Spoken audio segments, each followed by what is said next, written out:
So I want to talk about something that honestly kept me up last night. Because when I looked at the news and saw what was happening in the Strait of Hormuz, my first reaction wasn't shock or even anger. It was just this quiet, heavy feeling. Like watching someone make a decision that you already know in your gut is going to hurt a lot of people. And nobody around them seems willing to say it out loud. So I'm going to say it out loud today.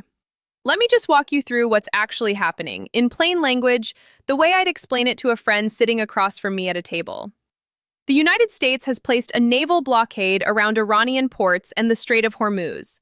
That's the narrow stretch of water, only about 21 miles wide at its tightest point, through which roughly 20% of all the oil and gas in the entire world normally flows. Not some of the world's oil. Not a regional supply. A full fifth of everything the global economy runs on moves through that one narrow channel. Ships carrying crude oil, natural gas, fertilizer, aluminum, helium, all of it squeezes through that 21-mile gap every single day. And right now, that gap is essentially shut. From one side, Iran started blocking and charging fees after American and Israeli strikes hit Iranian territory back in February. The head of the International Energy Agency came out publicly and called it the worst energy shock the world has ever seen. More severe than the oil crisis of the 1970s. More severe than the disruption caused by the war in Ukraine. More severe than all of those combined. That's not a blogger saying that. That's the head of the IEA, the institution whose entire job is to monitor global energy stability. So that was already the situation. Already catastrophic. Already historic. And then the Trump administration decided that the right move, the strategic play, was to add a second blockade on top of the existing one. The reasoning, if you try to follow it generously, goes like this. Iran was charging ships up to $2 million in transit fees just to pass through the strait. Iranian lawmakers confirmed this publicly, so the American response was to interdict any vessel that had paid those fees, effectively sealing the waterway from the opposite direction. Iran squeezing from the east, America squeezing from the west, and every oil tanker in the region floating in limbo, burning fuel, going nowhere, waiting for someone to blink. Within about a day and a half, U.S. Central Command announced the blockade was fully in place and had halted nearly all of Iran's international sea trade, which accounts for around 90% of its economy. And if you only read that press release, if you only look at that one line, it sounds decisive. It sounds like pressure working. Maximum pressure. Victory. But here's where it starts to fall apart. Here's where the actual strategic reality starts bleeding through the press release language. About 98% of Iranian oil exports go to China. Not to Europe, not to Japan, not to South Korea, China. And at the same time this blockade is being put in place, the Trump administration has been signaling for weeks that it wants the relationship with Beijing stable enough to hold a summit. Trump is scheduled to visit China in mid-May. His team has been working to keep that bilateral relationship functional, to keep it warm enough for a meeting that could define the next several years of U.S.-China relations. You cannot do both of those things at the same time. You cannot place a blockade that specifically and directly cuts off China's primary oil supplier and then board a plane to Beijing expecting a warm reception. China's government publicly described the blockade as dangerous and irresponsible, saying it would only further inflame tensions in the region.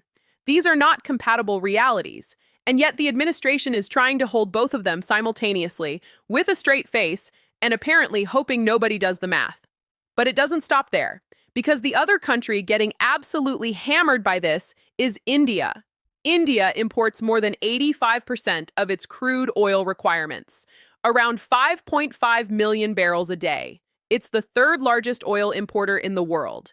And for the past decade, every foreign policy paper, every think tank analysis, every strategic framework coming out of Washington has identified India as America's most important long-term partner in Asia. The democratic counterweight to Chinese influence, the cornerstone of the Indo-Pacific strategy. America's closest and most critical ally in the entire region. India has already lost about 3 million barrels a day of crude that used to come through the strait, and it only has around 30 days of strategic oil reserves left.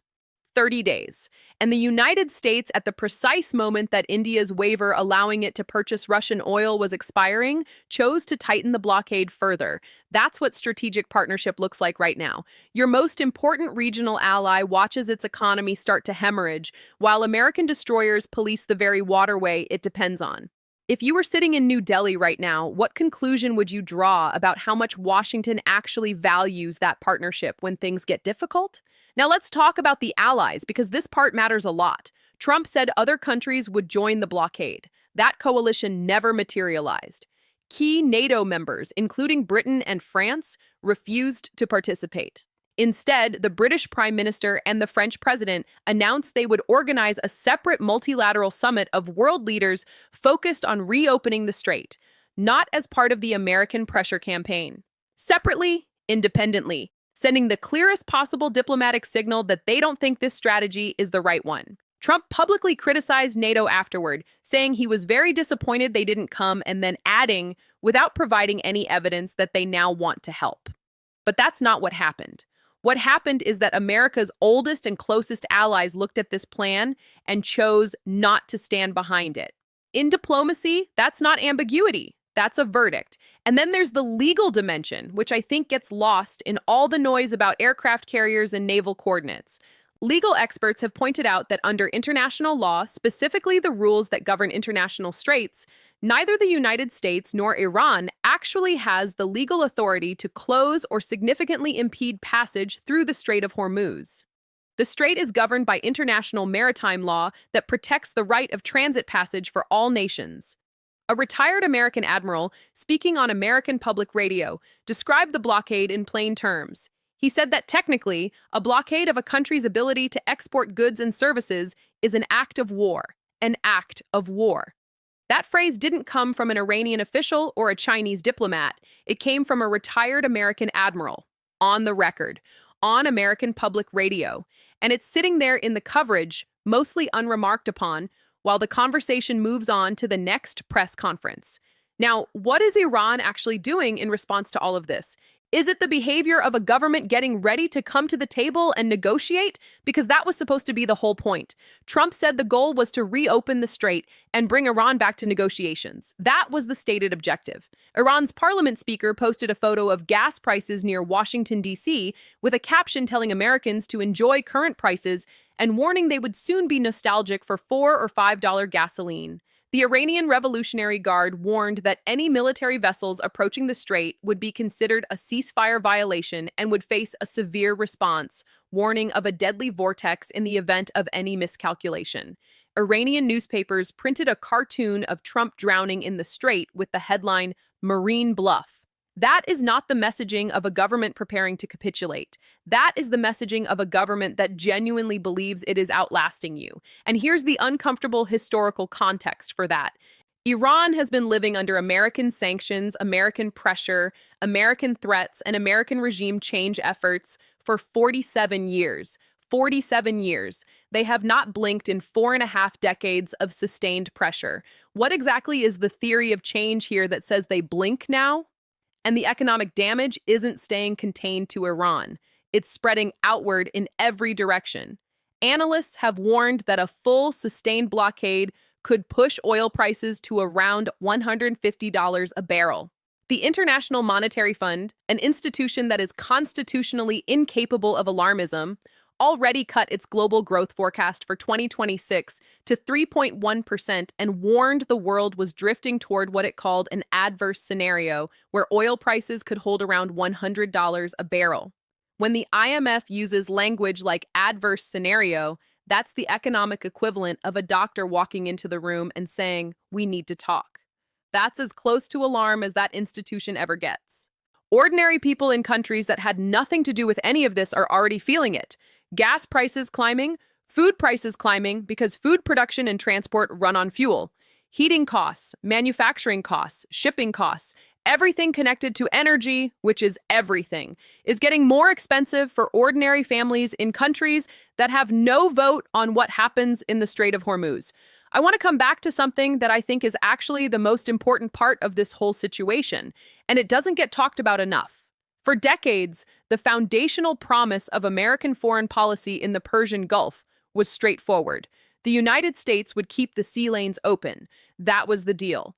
That was the bedrock commitment underneath every aircraft carrier deployed to the region, every basing agreement signed with Gulf states, every security guarantee written into American foreign policy doctrine going back to the Carter administration in the late 1970s. The deal was simple. America keeps the lanes open, the world gets its oil, and America gets influence, credibility, and the implicit trust that comes with being the guarantor of global commerce. That commitment was the foundation of American power in that region for nearly 50 years. And today, in April of 2026, the United States is the entity closing those lanes, not protecting them, not keeping them open, closing them, using them as leverage in a negotiation that already failed once against a government that has spent nearly half a century demonstrating it can survive American pressure. And here's the line that I keep coming back to because I think it captures the deepest problem with what's happening. Iran got labeled as the extortionist of the Strait, the entity charging tolls, blocking passage, holding the global economy hostage. That was the justification for everything that followed. And now there are two entities charging tolls and blocking passage, one flying an Iranian flag, one flying an American one. The world doesn't always make fine distinctions in moments like this. It watches its gas prices go up. It watches its economic forecasts go down. And it makes a quiet private calculation about which countries can be trusted to keep the global system functioning when things get hard. That calculation, once made, is very difficult to walk back. I'm not saying Iran is right. I'm not defending the Iranian government or its actions. What I'm saying is that the rest of the world, including America's own closest allies, is watching this unfold and drawing conclusions about American reliability that are going to outlast this particular crisis by a very long time. The problem with a blockade designed around maximum pressure and no clear exit ramp is that eventually you have to figure out how to end it. Eventually you have to define what success actually looks like. And right now, nobody has offered a clear answer to that question. Iran isn't capitulating. The coalition isn't forming. The allies aren't following. China is furious. India is bleeding. Oil prices are climbing. And the legal foundation is shaky. This is what foreign policy looks like when it runs on instinct instead of strategy.